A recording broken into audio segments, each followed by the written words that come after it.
Assalamualaikum warahmatullahi wabarakatuh. Nama saya Muhammad Ali Fizwan bin Amiruddin. Nombor matriks 278949 dan nama pensyarah Dr. Rashidah binti Muhammad. Pilihan Raya Peringkat Negeri. Pilihan Raya Peringkat Negeri telah diadakan pada tahun 1954 untuk memberi peluang kepada rakyat negara memilih kerajaan mana yang bakal menerajui pemerintahan negara selepas kemerdekaan. Pilihan Raya Negeri membuktikan rakyat Tanah Melayu memberikan sokongan dan menerima idea kerjasama di antara kaum yang diperlihatkan oleh Gabungan Perikatan UMNO MCA. Pada tahun 1954, Perikatan menang 226 kursi daripada 268 kursi. Ia hasil daripada sokongan dan keyakinan rakyat negara ini. Pilihan Raya Umum 1955. Pilihan Raya Umum pertama telah diadakan pada 27 Julai 1955. Perikatan bersama MIC pada tahun 1954 mewujudkan kerjasama kaum dalam Pilihan Raya Umum 1955 dengan bertolak ansur dan pengorbanan antara kaum. UMNO menyerahkan 15 kursi dan 2 kursi daripada MCA dan MIC. Perikatan memperoleh kejayaan yang besar. Ini membuktikan penduduk Tanah Melayu sanggup bertolak ansur dan berkongsi kuasa. Langkah pertama ialah menubuhkan Kabinet Persekutuan Tanah Melayu yang diketuai oleh Ketua Menteri iaitu Tengku Abdul Rahman Al-Haj. Manifesto Parti Perikatan Pilihan Raya Umum 1955. Pihak Perikatan UMNO, MCA dan MIC membentangkan satu manifesto yang komprehensif. Ia berjanji mencapai kemerdekaan dalam masa 4 tahun, berikrar menjadi perkhidmatan awam bercorak milen, mempercepatkan untuk menggantikan pegawai asing dengan anak tempatan, penubuhan satu jenis sekolah kebangsaan yang diterima oleh penduduk Tanah Melayu, menegakkan dan melindungi raja-raja Melayu, berjanji untuk menjadikan bahasa Melayu sebagai bahasa rasmi, berjanji menamatkan darurat serta menawarkan pengampunan umum. Rundingan baling ini dilakukan sejurus selepas PRU 1955. Rundingan London 1956.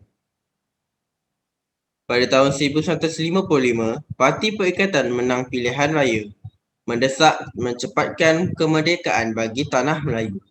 Pada Januari 1956, Tengku Abdul Rahman mengetuai rombongan bersama 4 wakil raja-raja dan 4 wakil perikatan. Selama 3 minggu berlangsung, mulai 18 Januari hingga 8 Februari, rundingan dan mencapai perjanjian London. Antaranya, setuju Persekutuan Tanah Melayu Merdeka pada 31 Ogos 1957. Konsep Raja Berperlembagaan diteruskan. Jawatan Setiausaha Kewangan digantikan dengan Menteri Kewangan. Pengarah Gerakan digantikan dengan Menteri Pertahanan. Memberi pampasan kepada pegawai yang berhenti, memberikan hak ketenteraan bagi menjaga keselamatan dan ekonomi. Suruhanjaya Bebas ditubuhkan untuk menggubal perlembagaan. Suruhanjaya Red ditubuhkan pada Mac 1956. Ia menggubal perlembagaan Tanah Melayu sebelum mencapai kemerdekaan. Anggota terdiri daripada 5 orang wakil, iaitu Lord William sebagai pengurusi, Sir William Michael daripada Australia, Sir Love Jennings daripada UK, Tuan bin Malik sebagai hakim daripada India dan Tuan Abdul Hamid daripada Pakistan.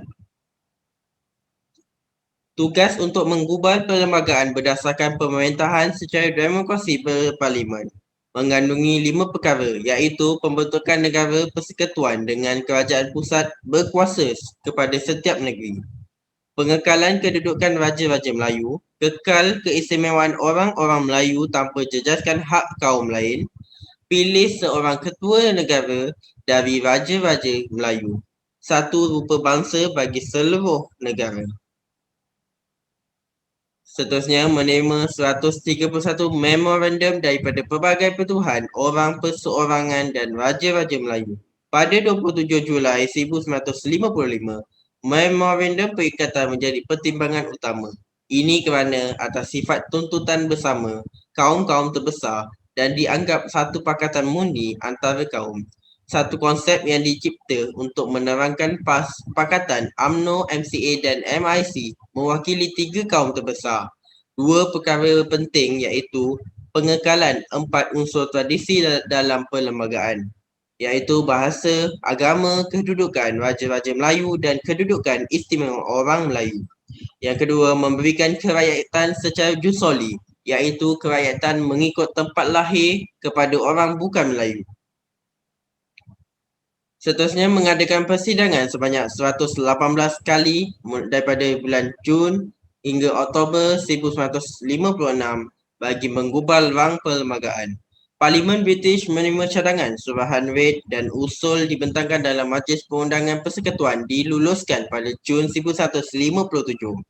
Beberapa pindaan dan rang perlembagaan kemerdekaan dibuat dan diluluskan oleh Majlis Perundangan Persekutuan pada 15 Ogos 1957 dan berkuat kuasa pada 27 Ogos 1957.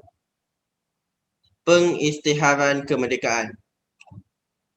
Bendera Union Jack diturunkan tepat jam 12.01 tengah malam 31 Ogos di hadapan Padang Kelab Selangor, Kuala Lumpur dan bendera Persekutuan Tanah Melayu dikibarkan. Pengisytiharan kemerdekaan dilakukan pada pagi 3 Ogos 1957 di Stadium Merdeka. Pengisytiharan oleh Tengku Abdul Rahman sebagai Perdana Menteri pertama negara. Detik bersejarah ketika Tengku Abdul Rahman melaungkan merdeka sebanyak 7 kali dan disambut oleh seluruh penduduk Tanah Melayu. Dokumen-dokumen pengisytiharan kemerdekaan telah disampaikan kepada Tengku Abdul Rahman oleh Duke of Wellington yang mewakili Ratu Elizabeth. Dokumen ditulis dalam bahasa Melayu dan bahasa Inggeris. Antara kandungan dalam dokumen pengisytiharan iaitu Persekutuan Tanah Melayu mencapai taraf kemerdekaan dan berdaulat. Negeri-negeri Persekutuan Tanah Melayu yang merdeka iaitu Perlis, Kedah, Pulau Pinang, Perak, Selangor, Negeri Sembilan, Johor, Pahang, Melaka, Kelantan dan Terengganu. Perlembagaan persekutuan yang telah dikubal akan berkuat kuasa pada 31 Ogos 1957. Segala penguasaan pihak British ke atas negeri-negeri Selat adalah terbatas. Sekian, terima kasih.